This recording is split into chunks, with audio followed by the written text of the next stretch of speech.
Hey everyone, my name is Brian Gregory and welcome back to Double Take, where I take a second look at games and movies and see if they're as good or as bad as everyone says they are. This week I'll be taking a look at another victim of EA, Mass Effect Andromeda, which was developed by BioWare. Mass Effect is easily in my top 3 favorite game series of all time, so of course I was excited when I found out there was a new game in the series was coming out, and the final result was definitely a game. The story of Andromeda takes place between the events of Mass Effect 2 and 3, with the 4 Citadel races sending 20,000 citizens on a 600-year journey to the Andromeda galaxy as a part of the Andromeda Initiative to find new homeworlds to populate, with each race having their own transportation vehicles called ARCs. The main character depends on who you choose between either Scott or Sarah Ryder, and without spoiling anything, the story follows you as you discover a hostile alien race and go through the galaxy making planets hospitable for settlements as the only pathfinder for humanity.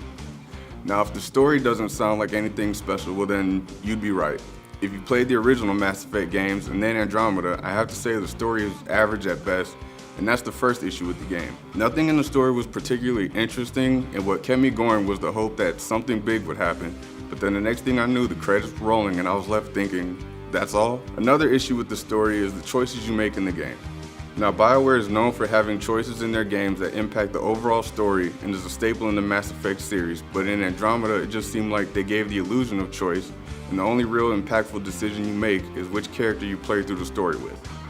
This is coming from someone who is very invested in the Mass Effect world and lore, but if this is your first Mass Effect game, the story will keep you entertained enough to finish the campaign.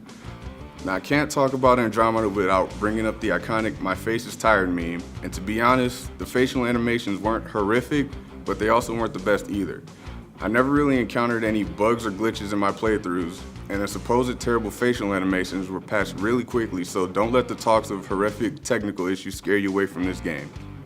The next thing I have to say about this game is not actually a pro nor a con, but more of just a safe route in the multiplayer. The multiplayer is more of the same from Mass Effect 3 because EA seems to go by the "if it ain't broke, don't fix it" route, but if you can monetize it, throw it in there. EA's classic wallet leeching system is back with the microtransactions in the form of loot boxes, but at this point, it's EA. This is just expected.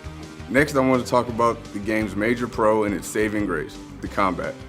The combat is refreshing with a new take on the fights with the combo system and adding boosters that add verticality into the game. The combo system allows you to switch around different abilities called primers and detonators, which, when used together, can cause huge bursts of damage and have status effects on enemies. Overall, the system is a nice improvement from the combat in the original trilogy, and despite everything else going on with the game, will keep you coming back to play around with new abilities and combos time and time again. Overall, if you've played the original Mass Effect trilogy, this game is worth a shot if you can catch it on sale, but you won't really be missing anything if you skipped it. If you're new to the series, I highly recommend you trying this game. Even though it takes place between Mass Effect 2 and 3, you don't need any background knowledge of the games going in, and if you end up enjoying the Mass Effect world after this, definitely go out and play the original trilogy. If you have any thoughts, questions, or concerns on how to save the galaxy, agree with me, or even disagree with my opinion, please feel free to let me know on our Twitter at ZTVGoofingOff using the hashtag DoubleTake. My name is Brian Gregory, and this has been Double Take.